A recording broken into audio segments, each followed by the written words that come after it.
Bliss and Grit is an entirely listener-supported show.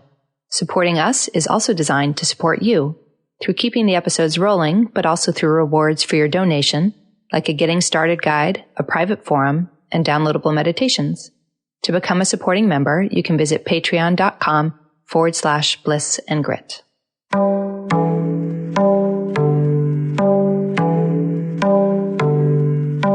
Hello, beautifuls. You're listening to Bliss and Grit. I'm Brooke Thomas, and I'll be joined soon by my dear friend and co-host, Vanessa Scotto.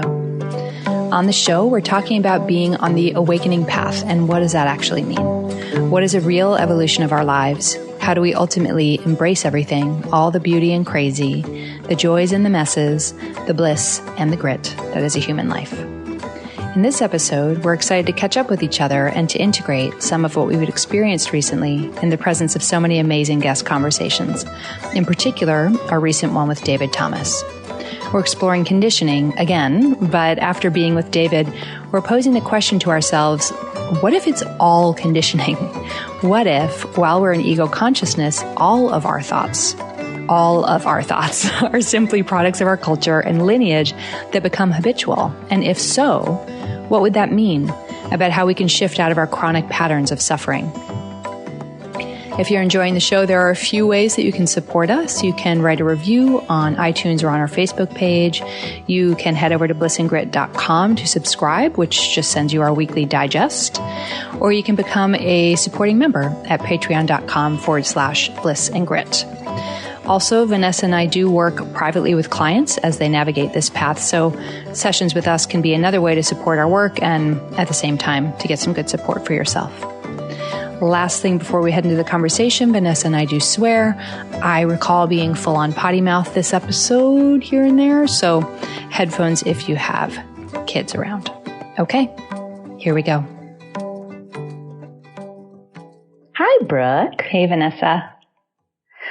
So it's been, 3 weeks, 4 weeks since we've spoken, just the two of us, I think. I know, it's lovely. It's reunion time. I know it's been a while. It's been a beautiful fall. We've had so many interesting and powerful guest conversations, I feel like. Yeah, and it took us a little by surprise. It just we weren't planning on making a marathon of interviews or conversations, whatever you want to call them, but there's been a lot this fall, so. I know, it's crazy, actually, going from, let's say, Will Pye talking about how he could experience his brain tumor as a blessing, to Jeannie Zandy completely rocking and reconfiguring the way that I look at things, including my own process and our culture, and then into David, which had a profound effect on me. So there's been a lot, and we thought today, let's just see if we can't integrate in real time, because I haven't done much integration on my own. All right. Game on. At least certainly not conscious integration, right? It's like we sit with these people and something profound shifts inside of you as we're being exposed to their fields of energy, their God vibes, as David would say, or, as the insights are funneling through. But to sit down consciously and say, what's up with this for me? How am I relating with this is different. So I wanted to start to talk about something that's been striking me personally from David's conversation that we aired last week. Let me see how I could put this into words. So here's something I took from it, and you can correct me if you saw this differently, Brooke. But when I walked away out of that conversation, I think I got in a more clear way than ever, because it's not the first time I'm exposed to this, that every single thought you have, feeling you have, preference you have, that there's conditioning involved. I remember when we went to see Matt Kahn, I don't know if it was the first time, but one of the times we were on retreat with him, and I remember him saying, do you know how much of this that you're feeling or thinking is personal? And he said 0% in his kind of Matt Kahn way, right? And I remember thinking, 0%? That seems so unaccountable, right? That's always my reaction to these things. That's so unaccountable. But here's the crazy part after listening to David. What if the thought that that's unaccountable is conditioning? Mm-hmm. So you all, if you've been listening for a while, might know that I had gotten mold illness a while back. And what mold illness does is it triggers your brain the same way that PTSD does, because it creates this limbic system loop, right? That creates all of this fear and running. And my nutritionist, who's amazing, recommended recently I do this program. It's called DNRS, and I forgot what it stands for. But for those who are interested, though, the book is Wired for Healing, and we'll put it in the show notes, just because I can feel people going, what is it? We will put it in the show notes.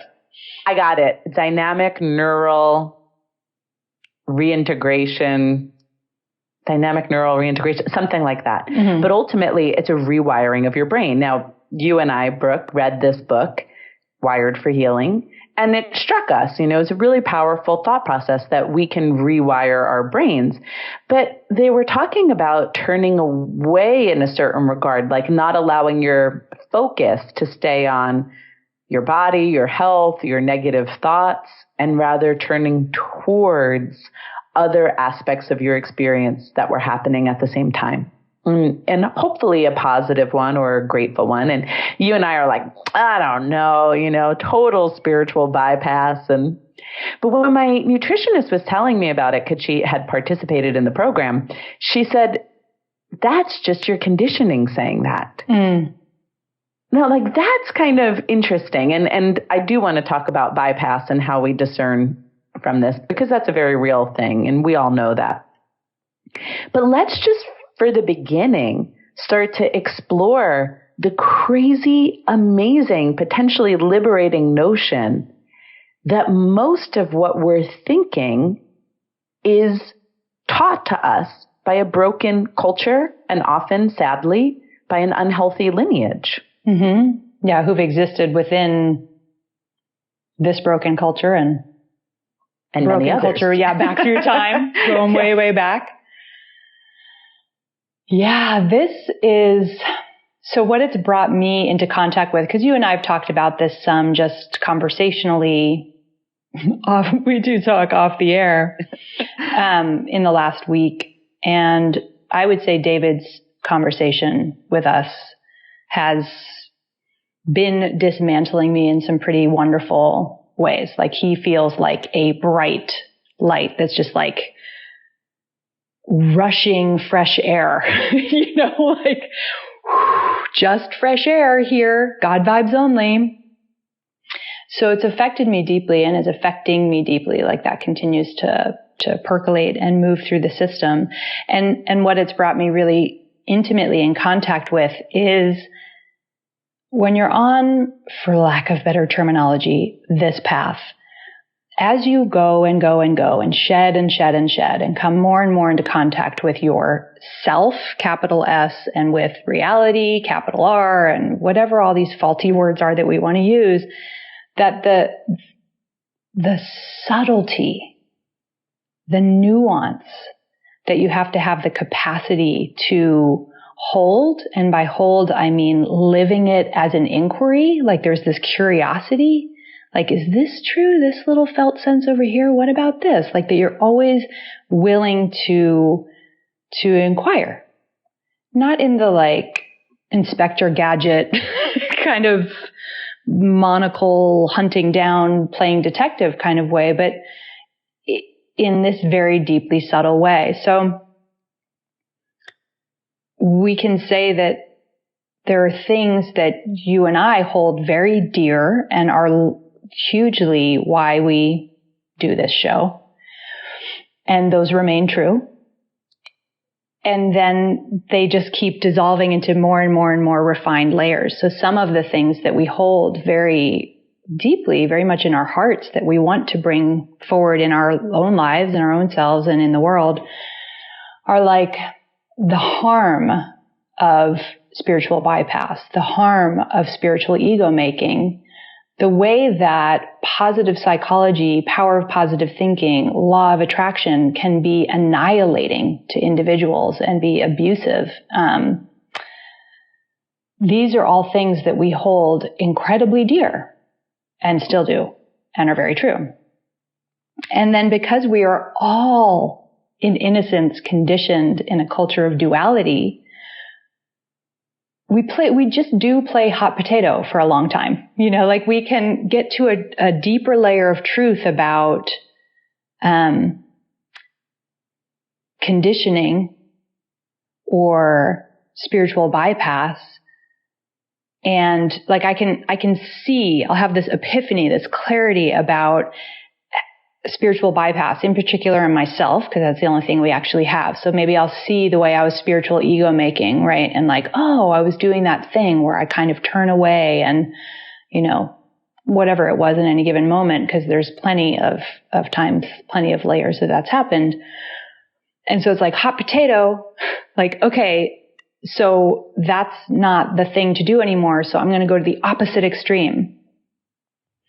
So now I don't want to go up and away. I don't want to turn away. I don't want to bright side. I don't want to gloss over or like push my vibes way up and out. And like, I just don't understand all the suffering in the world or whatever. So I'm going to go over to this other extreme. And I'm going to, in my case, because I'm very somatic, I'm very kinesthetic, really feel all these things that are genuinely in there. They're not make-believe. Grief, shame, despair, anxiety, and like, okay, I'm going to really come home to them. I'm going to really allow them. Mm-hmm. And then it's so funny because if I grab onto that in the way that the mind or the separate self moves so quickly, I can go, oh, okay, like without my conscious awareness, it becomes the new me. Mm-hmm. No, this is the good one. I used to think that one over there with the big high vibes and cute words or whatever, like, was the good one, but I decided she's the bad one. So now I'm going to be over here and she's the good one and that's the bad one. Mm-hmm. And then maybe I hit a layer where I go, oh, I'm identifying with suffering to the point that I'm just suffering needlessly. All pain, no gain. So I could hot potato again, right? And like, okay, so I'm not going to do the high vibe spiritual ego thing, but I'm going to do the positive psychology, whatever, on and on and on and on. We all do this a million times in our lives where we ping and pong and ping and pong. And then you've pinged and ponged enough. And in our case, you have the chance to sit with people who don't ping and pong. And you feel the expanse of this middle ground, and you feel the nuance. If you're not going to grab on and define one thing or the other, there's this whole wide range of open space. And so for me, the layer of that I'm up against right now is like exactly what you're saying and exactly what David was pointing to, like, oh my God, it's all identity making in innocence, unconsciously, but very quickly got me realizing I just start to put my little identity tendrils around the new identity, the new good one, right way. You know, all that kind of stuff, the right way to heal, the genuine, what, blah, blah, blah. But as that sheds and sheds, and we have the chance to sit with someone like David who just like lays it right out there, it's like, what the fuck do you do in that place? Where it's just you encounter the wide open field, and like the wide open field and I have had our time together, little glimpses here and there, but it just keeps going, just keeps dropping away. Probably because it is so incredibly hard for us not to try to think this through, right? Not to believe our thoughts, not to try to understand, who am I? What's my purpose? You know, what am I here for? You know, all of these questions that so many of us are consistently entertaining as if that will give us the answer to life. And we've had the pleasure of hearing over and over again from multiple sources, you're not going to find the purpose or the meaning or the answer through the mind, because the mind is, well, let's just say not the mind, but the thought process is conditioned. It was fed to us somewhere. Like David said something in the interview, like, you don't get to keep any thoughts, not one thought. Mm-hmm. Right. And that's fairly mind altering, because we think, well, we get to hang on to the good thoughts, or we get to hang on to the thoughts about who I am, because that's what we're really thinking that we're looking for, I feel. Mm-hmm. When I started on the path, at least, it's like, well, who am I really? You know, and also, what the hell is the purpose of all this? But who am I was a big piece of this. So we go out and the mind is seeking, who am I? But it keeps trying to do it through thought, not feeling and being, not experiencing, right? So we're always self-reflecting. Oh, I'm this person and I'm that person. And, you know, I was thinking the other day, I was speaking with a client, and what came into my mind as her and I were speaking was the whole introversion, extraversion spectrum, for example. So we're taught this is a spectrum and this is real. Maybe it is. I'm not saying it's not. But I started to think, well, all people seem to need people around. Like, humans are designed for connection. And most people seem to benefit from some time alone. So what if it's not a real thing? What if extroversion is an identity of someone who's come to get validation through contact with people? And introversion is an identity of someone who's got overwhelm as part of their pattern of contact with people. So, but as we believe I'm an introvert or an extrovert, we take it on as an identity and we design our whole life around it. Right. But what if this is just a concept?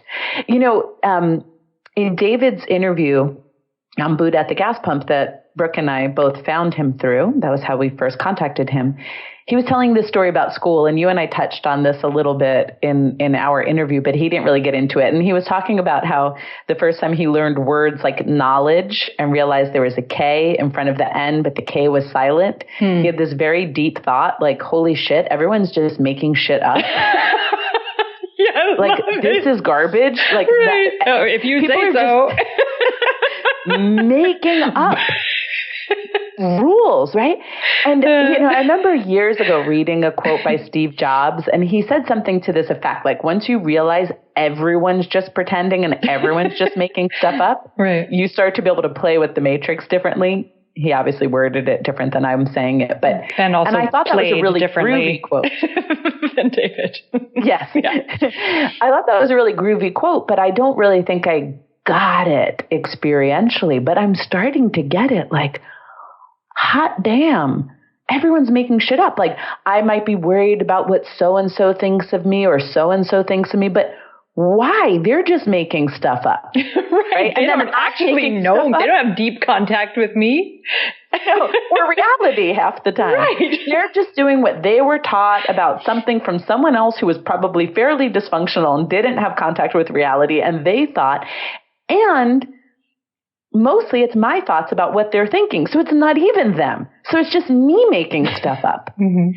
But what I make up defines my experience of reality. Now, you and I understand that some of the complexity of this is that once these thought structures and identity structures are in place, they do seem to come with some physiological wiring, right? They come into place in a way that they affect the body. So if I have an identity as an introvert, it's not that there's not some physical reality to the overstimulation that happens with people. It's just that once it's an identity, it's locked into place and it defines this character that is Vanessa in a certain way. And it's hard to get liberation. So, you know, I was watching the movie A Beautiful Mind. And if any of you haven't seen it, it's about this Nobel Prize winner, mathematician who had schizophrenia and learned to essentially navigate his schizophrenia. I think he was also on medication, side note, but learned to navigate his schizophrenia by identifying those voices aren't real. I can't listen to them. So, you know, I'm watching it going, well, what's the difference with what he did and what this DNRS program saying like, this is just limbic hijack repeating itself in thought form versus what David's saying about, hey man, all your thoughts, just made up by someone. And probably someone screwed up because they were all raised in a fairly screwed up culture, right? Yeah. So what's the difference? And then I started to think, well, you and I believe that we can't ignore it, right? We can't avoid it. That doesn't work. We've tried that. Bypass doesn't work. That's why it's not a path. Yeah, that's why we're not interested. Yeah, it's just a bunch of bullshit that causes more harm to the self and to others. Exactly. So you can't bypass it, but you also can't necessarily believe your thoughts. You can believe your feelings, but they're influenced by your thoughts. So man, does this start to get really like going down a rabbit hole into Alice in Wonderland territory. Totally. And we spend so much internal time without being aware of it at all, trying to make sure we're the ones having the right kinds of thoughts. And so it's not even like that we're taking the thoughts off the table in the way that David so elegantly and directly did in his conversation with us. We're like, okay, because we think we are them. Yeah. We believe. And we think they're real. We think they're real. We think that they're real because we're thinking them. And so if we are thoughtful, empathic people, actually, fuck that. If we're any kind of person, even if we're the world's most harmful person, we spend all of our time internally to ourselves, unconsciously, trying to make sure we're having the right kind of thoughts. So the full spectrum of humanity, the world's most healing, loving, tender, ego-identified person, and the world's most harmful ego-identified person, they're still trying to ferret out, am I the one with the right kind of thoughts? It's how we get object consciousness, right? I'm the good kind of object, they're the bad kind of object, or this is the right kind of way to heal, that's the wrong kind of way to heal, whatever the things are. So we're spending so much time believing that we are the thoughts. We're not taking it off the table completely. So it's this constant mad dash to reinvent ourselves. Or basically, we're investing all of our energy in just getting more and more lost in the corn maze. So as we've been exploring these things in conversation since talking with David, you and I personally, and as this program has come up, what's it called? DNRS. What I have been dealing with, which I've been really open about on the show, is like, as I've gone through this process of waking up, it's differed a lot. Like there was an acute period that was very intense for 5 months. It's much lighter now, but it's still there, of really intense sensation, anxiety, strong emotions, things like this. So early on, it's like, it made sense, especially as somebody who has a history of trauma, has a history of anxiety, blah, blah, to kind of feel those sensations and go, oh, okay, I need to turn towards them. Like, I think this is one of the key things that we want to discuss. Like, oh, okay, I'm turning towards the unpleasantness that has been uncovered and that is there, that I feel. And there was a period of time where that felt like a healing thing. Like it just needed permission to exist. It just needed permission to move through my system and not be getting sat on anymore. There was nothing to sit on it anymore. And so it just moved through. And then now I'm at the place where if I feel it, which is still kind of a daily occurrence, let's say it's like a yucky feeling in the gut or like a, different flavors of anxiety. Ew, why do I feel ick? It's that phantom limb pain. It's a different variety of it than what I was talking about with David in the conversation, where I'm like, it's just doing itself, right? So I can go one of two ways with it mentally. I can say, oh, okay, it's because there's something I really need to listen to here. Something really needs to be healed. That might be true.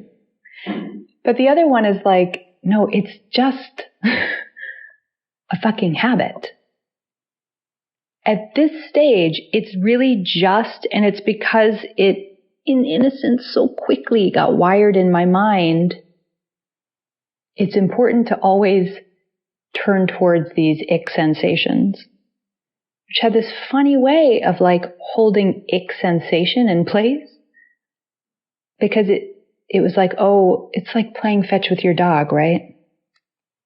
That's what we do with the ego. Go find this, go fetch. It's like, go find ick sensation. I got it, boss. Like, here you go. Here's your ick sensation that you want to pay attention to. No, nobody would ever choose that. It's awful. And there is a real truth to how does this get imprinted in the system? How does this get imprinted in our nervous systems? And you and I are very passionate about what is the intersection here, because we can meditate, we can inquire, we can get all kinds of really, really, really useful insight from listening to teachers and guides. And I think all those things are critical. And there's also this nervous system piece, this habit. What is the habits that our systems are running unconsciously? Because once you start to tug that thread past all the other threads, right? Like you can really contact your own divine nature. You can really have wonderful gurus and guides and teachers. You can really have so many epiphanies. And there can be this janky wiring that keeps you trapped in hell, or at least permits you to visit there frequently. But it's just the phantom limb pain. That's probably why so many teachers recommend meditation, even though you and I know that that could become an identity and a crutch. But it's probably why, because in the space of silence, you have the opportunity to see the part of the human program that keeps trying to own something, trying to lock it down or create an identity around something. Because I guess I'm getting the sense as you're talking, I was thinking, well, when people have awakened to the truth of reality, they can meet all of these things without attaching identity to them, because that's what awakening means. Right. No more identity, no more identifying, no more reference points. But when we're still in the operating system that doesn't know its soul, its God, its source, its everything, then that's the habit of the operating system. Just the habit of this body mind is, okay, great. Now, what do I do with this? How do I make sense out of this? What does this mean to me? What does this mean about me? Like, that's what it's always doing. So it's really interesting to start to get hip to that fact that most of what you're thinking is a constructed reality. And not just in some theoretical way. I mean, that's what we're trying to convey here, is we're getting it experientially. Because, hello, I've read about this for 20 years. Yeah, probably. Right. I know. I could quote this from books for a long time, but experiencing it is different. Right. Like, the world is a mirror of you. Like, what were they trying to say? It's always happening in here. It's like what David was saying, if you say the flower smells, but the smell's happening in here. Or if I say Jane doesn't like me, but that thought is me having a perception of Jane, right? So it's always happening in here. And these truths have been part of my life for so long. But to deeply sit with, just as an inquiry, I'm not making it even a statement, but to deeply sit with, what if none of this is me? Not the good thoughts, not the bad thoughts, not the, idealizable self, not the shameful, suffering self. Like, to really sit with that as an inquiry is so expansive. And so I do think about, so what does that mean? And maybe it is just a process. You described different phases, and I agree. For me, there were different phases of coming to life. First, for me to even turn towards myself, my wounds, my inner child, with a modicum of compassion was almost impossible. Mm-hmm. Like, that was the first phase. Like, can I just look without going into a shame reaction? And then it was like, can I meet it? Can I recognize it's not me, and it's not going to overwhelm me, and that I have the strength to be present even as feeling and emotion and memory was coursing through my body. And then now it's something like, then we were like, well, can I love it? Can I bring tenderness towards it? Right? So there's all of these different phases. And as I've been like integrating everyone that we speak with, I'm like, when you heard David talk about 40 days and 40 nights of Jesus sitting in the desert, and Buddha also sat under the Bodhi tree, they have like extremely similar stories. And I talk about this a lot with myself, with clients. I always talk about this because let's just take, for example, the way Buddha sat there. He sat there and what we can call demons were dancing in front of him. And every time he would point to them and he would say, I see you, Mara, which means I see you, illusion. I see you, delusion, right? And each time they would then disappear and the next one would come until he realized none of this is capital R reality. It is all some inherited construction, right? So that to me brings me power. Like I feel really like grounded when I imagine just sitting there on the earth, watching as these different thought forms or identities or ideas about how life should be and who we should be and what it all means goes dancing before me. And I'm like, I see you. I see you for what you are. But then I feel that that love piece has to be the thing, like the super secret sauce. I know. I almost I love there. It. Yeah, I know. Brooke's laughing at a Rick and Morty joke I embedded in that by mistake, sort of. So, did David say it in our interview or the other one? I think he said it in both. He was talking about he sometimes still dreams about demons. He had a really, really painful childhood, if you all don't know that. But he still sometimes dreams about demons, and he meets them with love, he said. He hugs them, hey, demon, because he thinks they want love too. Mm-hmm. And I think that's it, right? Yeah. Like the illusions, the delusions, but when we can meet it with love, what are we doing in effect? What we're really doing is remembering that we're everything, right? To be love is to recognize you are love, and it is to embody, to experience, to allow the soul to take center stage of your consciousness as opposed to the identity projects. Mm-hmm. Does that make sense for you? It makes absolute sense. I mean, I think that my bias, like the wiring of this one, has a bias towards, truth and clarity and, justice. Like, I guess I'm saying I have a tendency to be judgy. Right way, wrong way, good guys, bad guys. In a nice way. What I'm saying is that's historically reality for me. And so, like anything, if that's my normal mode of operating, this path of opening and awakening took that form for a long time. It was a lot of seeing with clarity myself, my habits, my patterns, the way that I projected on the world, what was actually happening in reality versus what my mind was telling me was happening in reality.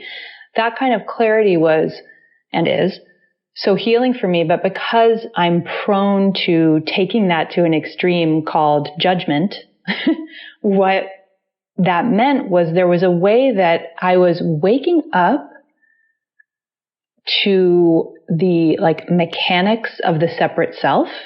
And all of that was true. Everything I was seeing was true. But I was still kind of hardening in my heart. I think in so many ways, just because it's my blind spot.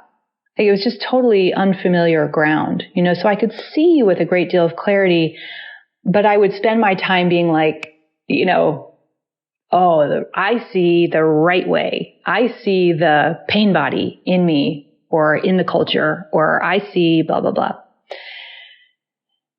And it was actually, you know, beginning to work with very, very deeply heart-centered teachers, in particular, John Prendergast and Matt Kahn found me. I found them around the same time. Jeannie Zandy as well. Like, and these are all people that really, to me, feel that they live from the heart. And so by being with them and, you know, turning my awareness, my attention towards their teachings, I could have the experience of living from the heart. And I would say that that was when the real freedom started to come into my life. That was when the real softness, and that was when I could really do the work that I've always wanted to do since I was born, which is to be useful, you know, to be a healing force in the world. Also to enjoy my life, because it's the only one I get to have. Like David was pointing to really clearly, like it's just me in here. I'm the only one I get.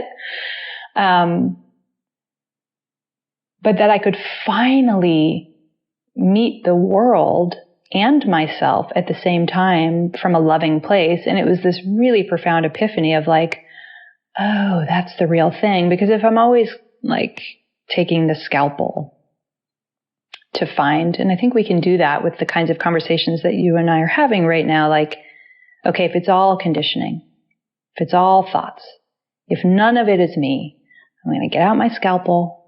Like, how do we cut out all the parts that aren't true? And if we haven't experienced what's left after it all goes, that can feel really destabilizing for starters. And it's also just a really aggressive way to be towards the self. And that always automatically translates to how we are towards the world as well.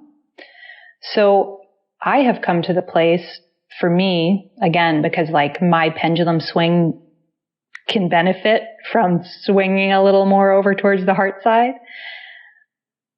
that if I prioritize genuine love, genuine resting in the heart, and, you know, Jeannie's conversation, the most recent one that we had with her on embodying yin, I think carries that across very well too, which is why she and David were such a nice 1-2 punch. But like, this is what it feels like to rest in your being with full permission to exist. And that automatically means that the world has full permission to exist. And then we can soften into this wide open field, this wide open ground, without it being, again, the mind's habit of moving very quickly to like, what am I missing? What am I doing wrong? What's the right way to excise all conditioning? You know, we have to do it from the heart. Yeah, it has to happen from the heart. I just got a line from the Jetsons, in case any of you are old enough to remember that cartoon, where he's like, yeah, I know. He's like, Jane, stop this crazy thing. It's like that desperate when one feeling. of their machines would go awry. Yeah, it's like we just want to stop this crazy thing called suffering. We want to stop it. And so it's very innocent to say, okay, so now here's the pathway. And you and I were speaking before about how interesting it is that we've conceptually understood a lot of this for a long time now. But there's a huge maturational journey, for us at least there was, between the conceptual understanding and the lived experience. Mm-hmm. And that's what's the tricky part, because it's like you were saying, if you don't have a lived experience of yourself outside of your thoughts, the whole thing can be murky and destabilizing, right? You can try to cut out what's real, right? You can judge your personality. You can do all sorts of funny, unhealthy, unhelpful movements.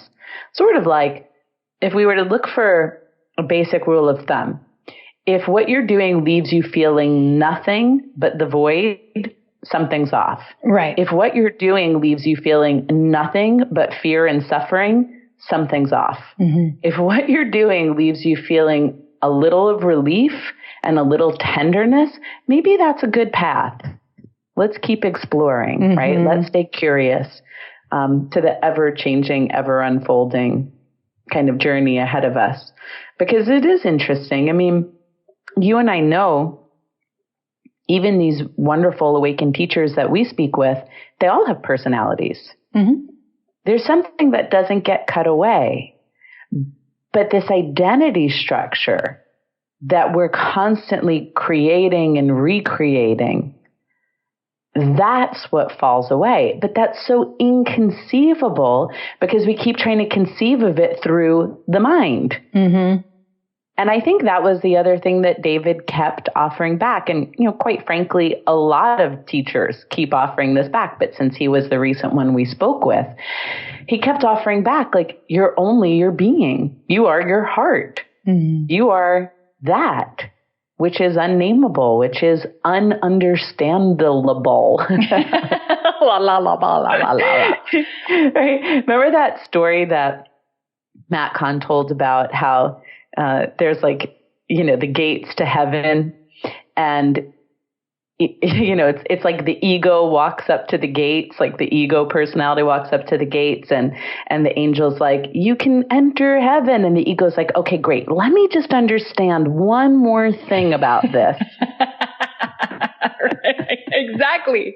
This is what we're all doing. Okay, great. Just let's sketch it out. I want to get it in my head a little more. I want to get a diagram going on this. If I could get a real nice diagram, step 1, step 2. And I want to do that too, because I don't want to suffer. And I most certainly don't want my beloved other humans that are with me in this journey to suffer.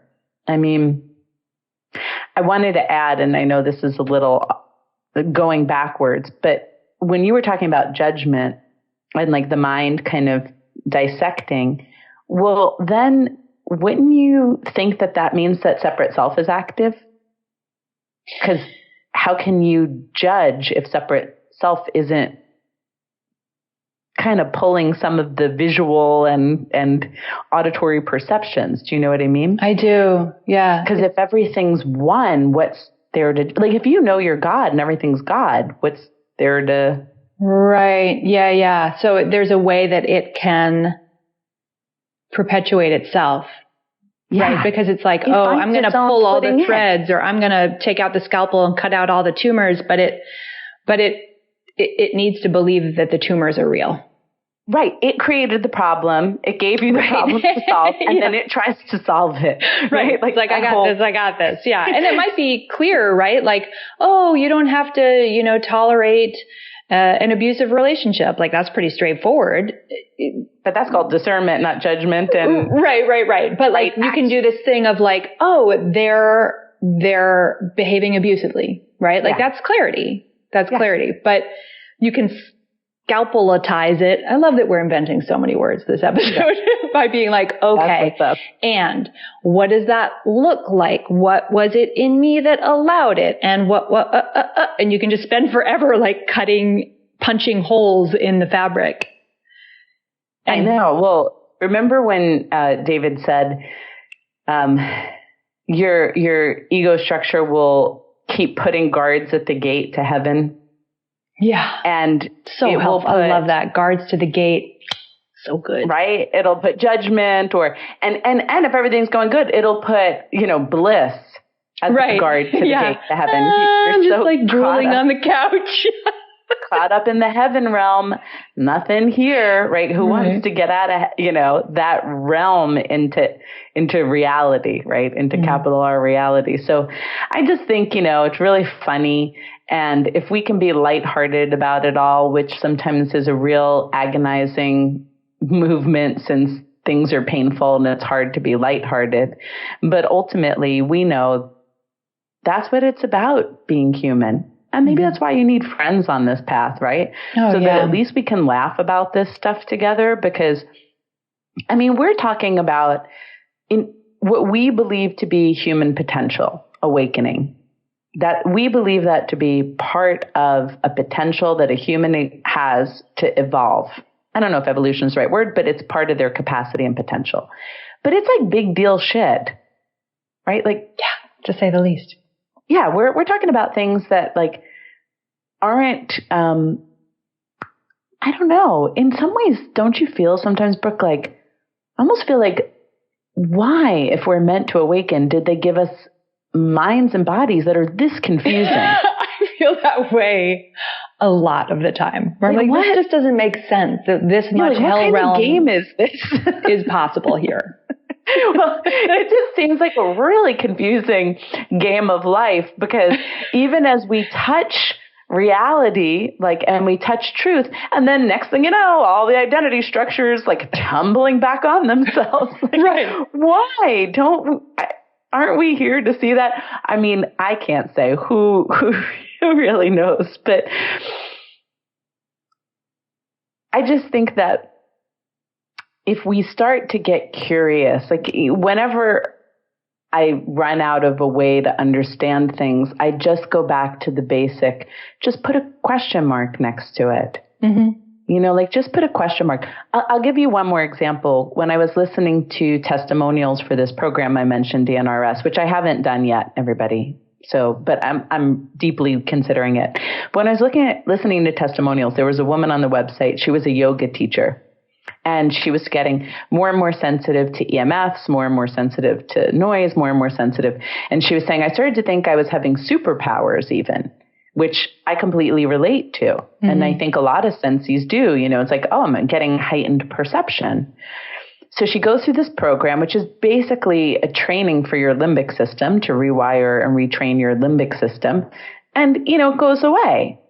But her concept that this is a superpower, if she didn't test that, could have kept her stuck in a traumatized body and nervous system, mm-hmm. right? And I think so much of what we're talking about just has to do with that. It's like my concept, oh, well, it's just mold poisoning, I'll never be well. Or if you have a concept that says, I am an introvert and I need so much time alone, I don't even know if I could be in a relationship.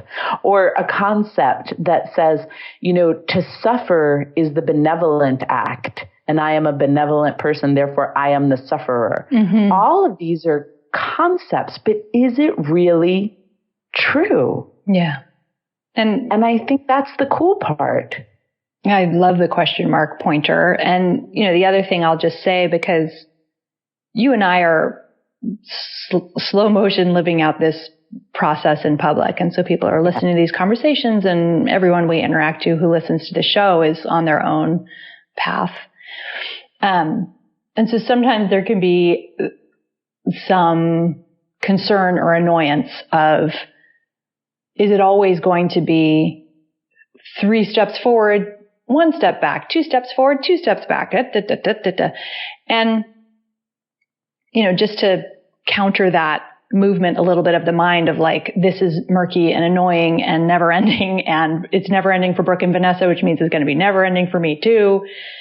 There is a thoroughness to this process that's out of all of our hands, where things are being healed all the way through. And in my experience directly, and in what I've noticed about the lovely teachers and human beings we get to engage with, there is such a thing as complete healing.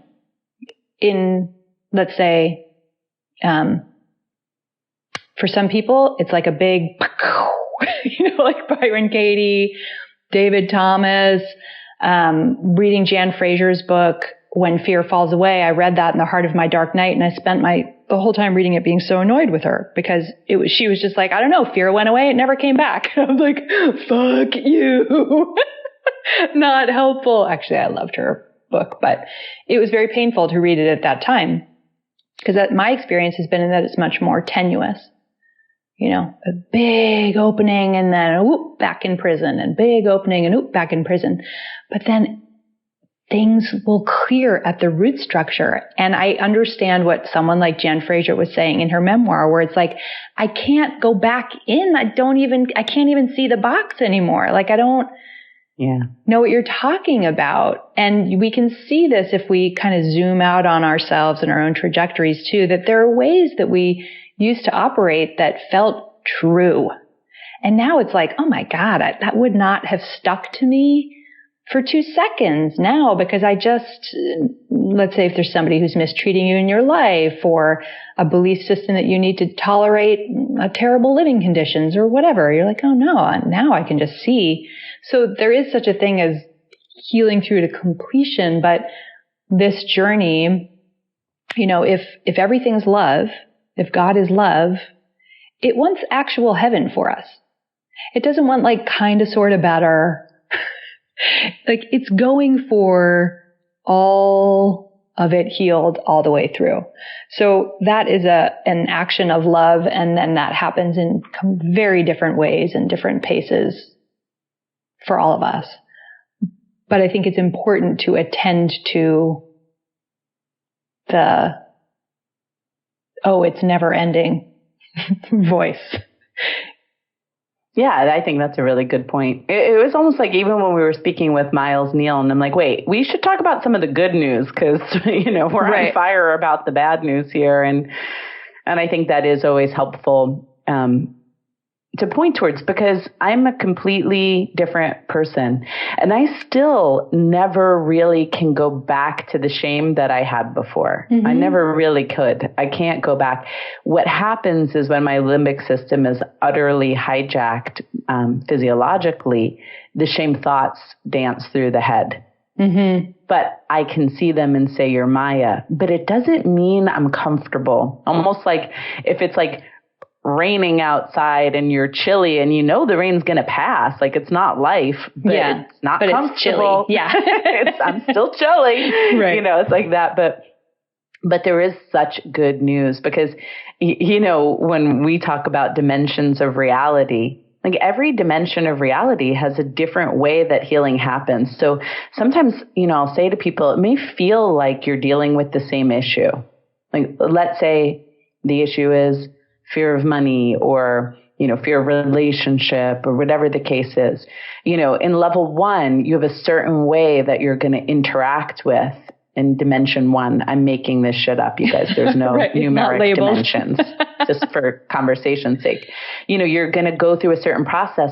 But as that begins to shift and you enter a new perspective, or what we're calling dimension of reality, there's a different kind of healing that happens for that very same wound, right? And each dimension has a different kind of healing that may happen for that same wound. So oftentimes, I think this was good you brought this in, Brooke, because when we're speaking about things over the last 2 years, if you're just listening, it may even sound like we're circling some of the same issues, and fair enough, right? Yeah, we have certain that money thing, more challenging, aspects in our lives. I experience it as is I'm meeting it from a completely different dimension of perspective, a completely different way of seeing it, holding it, meeting it, so that a new level of healing can happen. Yeah. And then things start to move through in much softer ways. Or I guess what I'm saying is it becomes not work at a certain point. It's more like you're just aware of the harder aspects in your life and what you're up against. And then things are delivered. I get these kind of deliveries of clarity and tenderness towards the self and the aspects that kept that, believed that part. Just to ground it in reality a little bit, like money is one of my more challenging issues, belief system wise, that I talk about a lot. And like recently, out of nowhere, I wasn't thinking about money at all. It was just like a rando vacuuming the house moment. And it just landed on me with clarity, total epiphany, like, I've been chronically under-earning because I need to feel afraid for my survival. Not because I'm a bad person. It was just this. And so like the tenderness came at the exact same time as the clarity. Love and clarity came together, where it was like, that was just a habit. Now, some shrink could have pointed that out to me 20 years ago if they wanted to, but it didn't matter. Like I needed to heal through all the layers. And then when an epiphany lands like that, you see it as absolute truth and you have total love for whatever was operating inside yourself to make that so. Lineage stuff, personal stuff, whatever, blah, blah. And then it goes. Right. You needed the fertile soil. Right. For that to be able to, sprout into the revelation that you had.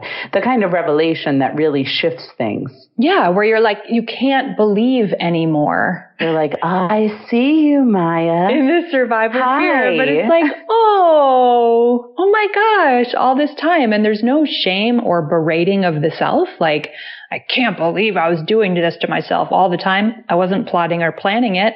It was totally true for all of the years it was true. And at a certain point, the soil was loose enough that like the weed got pulled out and I could see the roots. I could see it go. And I was like, oh. Right. The end. Right. And it can be a gentle process. And it is a journey to come to that stage because the ego needs something to anticipate. So you're just observing how your ego needed to keep this to anticipate with anxiety. I mean, need something that was just another guardian at the gate. Right. Right. Like that's what Matt Kahn said to me when I asked him about my fear of death. And I don't specifically mean my dying. I just mean everyone dying. I just mean, I don't know what I mean, really. Yeah. Scared of my parents dying? I'm not really sure. And when I asked him about it and was expecting some real fancy pants answer about like a past life or, I don't know, reincarnation or I don't know, something real mystical. I love that shit, And Matt was like, well, I think that's just possibly your ego's way of having another thing to anticipate. And that's been for years, the thing I anticipate. Right. Oh, well, but we're all going to die. Okay.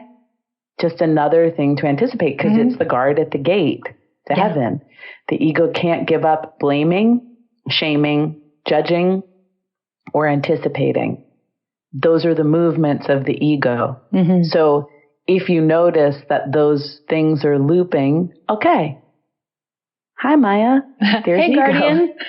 What's your name? Which kind of guardian at the gate are you? Let's talk.